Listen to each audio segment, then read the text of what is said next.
시청자 여러분 안녕하십니까? 오늘도 저희 연필튜브 채널을 찾아주셔서 감사합니다. 먼저 저희 채널을 후원해주신 분부터 소개해드리겠습니다. 강한 유럽님께서 멤버십 가입을 통해서 저희 채널을 후원해주셨습니다.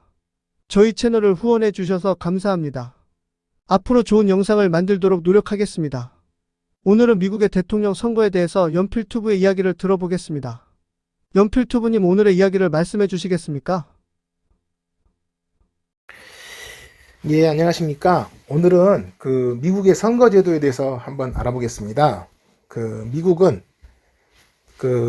대통령 선거는 직선제로 하지 않고 선거인단을 통한 간선제로 대통령을 선출하고 있습니다. 그리고 이제 미국의 국회의원 선거라고 하죠. 의원 선거는 상원과 하원이 있는데 상원은 임기 6년이고 각 주마다 주의 인구라든지 주의 면적이라든지 주의 국민 생산이나 이런 것에 관계없이 각 주마다 2명씩이 배정되어 있어서 50개 주에서 상원 의원은 모두 100명입니다. 그리고 이제 하원 의원은 인구 수에 비례해서 이제 배정이 되어 있습니다. 캘리포니아 주의 경우에는 하원 의원이 53명이고 알래스카 주의 경우에는 하원 의원이 1명입니다.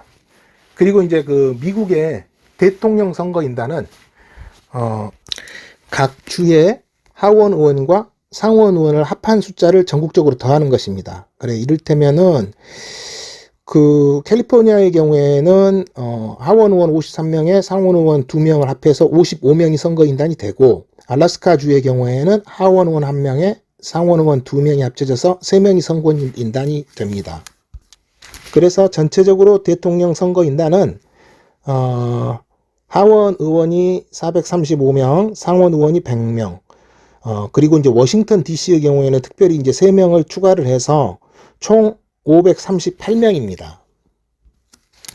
그리고 하원 의원의 임기는 2년이고 상원 의원의 임기는 6년인데 매 2년마다 선거를 통해서 3분의 1씩만 의원 정수의 3분의 1씩만 선거를 합니다. 그래서 상원의 경우에는 매 2년마다 상원 의원의 3분의 1만 바뀌는 것입니다.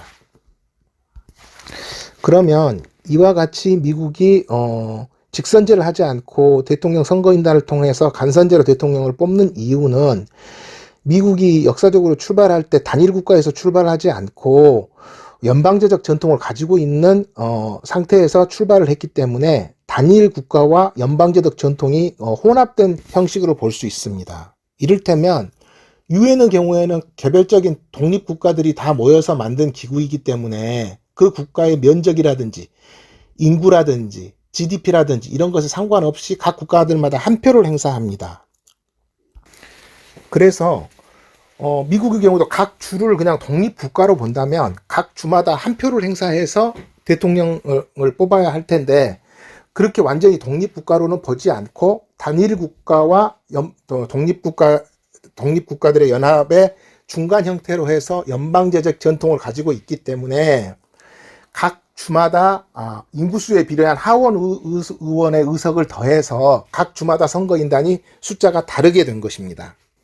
그러나 각 주는 독립된 국가와 마찬가지로 단일한 의사를 결정하게 된다라는 취지에서 캘리포니아면 캘리포니아, 알래스카면 알래스카 각 주에서 한 표라도 더 득표를 하게 된 대통령 후보가 그 주에 배정된 선거인단 전체를 독식을 하게 되는 것입니다. 그래서 캘리포니아에서는 캘리포니아에서 뽑아서 한 명 민주당이 됐든 공화당이 됐든 한 표라도 더 얻은 사람을 한 명을 선출을 해서 그 사람에게 배정된 대통령 선거인단 표 모두를 그 사람에게 주는 것으로 계산을 하는 것입니다.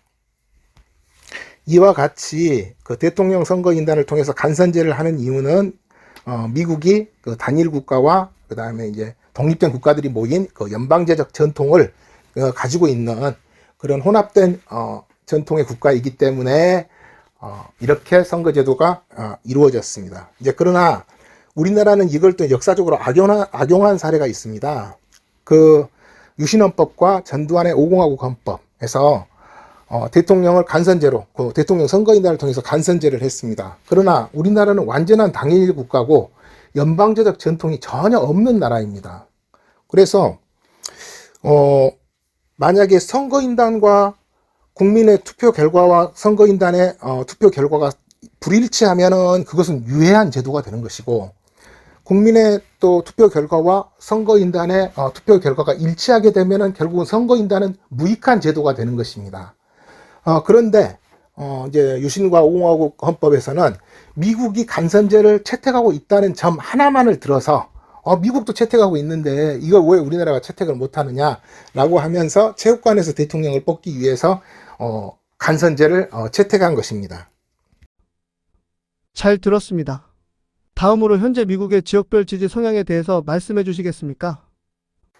이제 그 현실에서의 그 미국의 정치 지형을 살펴보면 동부와 서부 해안지대, 동북부와 서부의 해안지대는 민주당이 절대 우세를 차지하고 있습니다. 뭐 캘리포니아나 뭐 서부의 캘리포니아나 워싱턴, 오리곤 이런 곳하고 동부의 뉴욕 이런 지역, 버지니아 이런 지역은 민주당이 절대적인 우세를 차지하고 있는 지역이고, 그리고 이제 내륙 지역 중간에 있는 내륙 지역은 공화당이 우세를 차지하고 있는 지역입니다. 그래서 이제 이런 지역은 전통적으로 자신들이 지지하는 정당이 투표 결과가 바뀌지를 않기 때문에 대선에서는 큰 의미가 없습니다.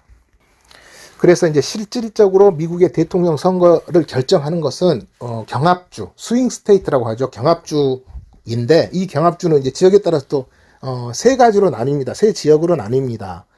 이제 서쪽에서는 애리조나주, 이게 이제 웨스트 선벨트라고 합니다. 웨스트 선벨트. 그 다음에 이제 동쪽에서는 플로리다와 노스캐롤라이나, 이게 이제 이스트 선벨트라고 합니다. 그리고 이제 북쪽에서는 옛날에 철광과 자동차 공업이 발달했던 지역인 위스콘신과 미시간, 이것은 이제 러스트 벨트라고 합니다. 그래서 이제 크게 이 세 지역이 스윙 스테이트라고 해서 선거 결과가 선거 때마다 바뀌고 항상 경합이 벌어지고, 그래서 이제 결국 결정적으로 미국의 대통령 선거 결과의 향배를 결정하는 주라고 해서 관심의 대상이 되고 있습니다. 잘 들었습니다. 다음으로 미국의 대선 결과가 우리나라에 미칠 영향에 대해서 말씀해 주시겠습니까? 지금 올해 10월 5일에 있을 미국의 대선 결과를 놓고 국내에서는 뭐 여러 가지로 이제 해석이 분분하고 누가 되면 유리할 것이다, 누가 되면 불리할 것이다라는 이게 논란이 많이 일고 있습니다. 이제 그러나 이제 저는 가장 큰 걱정은 뭐냐면 이제 윤석열 정권이 과연 국익을 위해서 이걸 현명하게 대처할 수 있는 능력이 있느냐, 이것이 가장 큰 걱정입니다.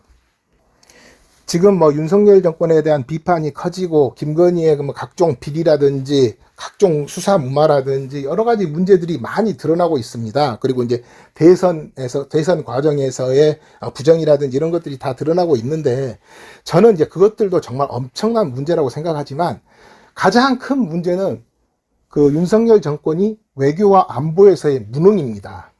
이 무능은 정말로 국가 전망을 결정할 수 있는 어마어마한 요인이기 때문에, 과연 윤석열 정권이 미국 대선의 결과에 대해서 트럼프가 되든 해리스가 되든 우리나라의 국익에 최대한 국익을 위한 어떤 외교나 국방 정책, 외교나 안보 정책을 펼칠 수 있을 것인가, 거기에 대해서 이제 가장 저는 이제 회의적으로 생각하고 있기 때문에 윤석열 정권의 리스크는 부패나 이런 문제가 아니라 오히려 무능에 있다고 생각을 합니다. 무슨 부산 엑스포 유치에서 27표를 얻어가지고 참담한 결과를 일으키고, 그 다음에 이제 각종 외국에 쓸데없는 외국 회의에 찾아가서 말실수를 하고, 여러 가지 뭐 정말 외국의 정상들 사이에서 왕따가 되고 하는 모습을 보면 정말 한심하고 부끄러울 뿐만 아니라 정말 우리나라의 미래가 걱정이 된다, 우리나라의 안보와 외교가 걱정이 된다 할 정도입니다.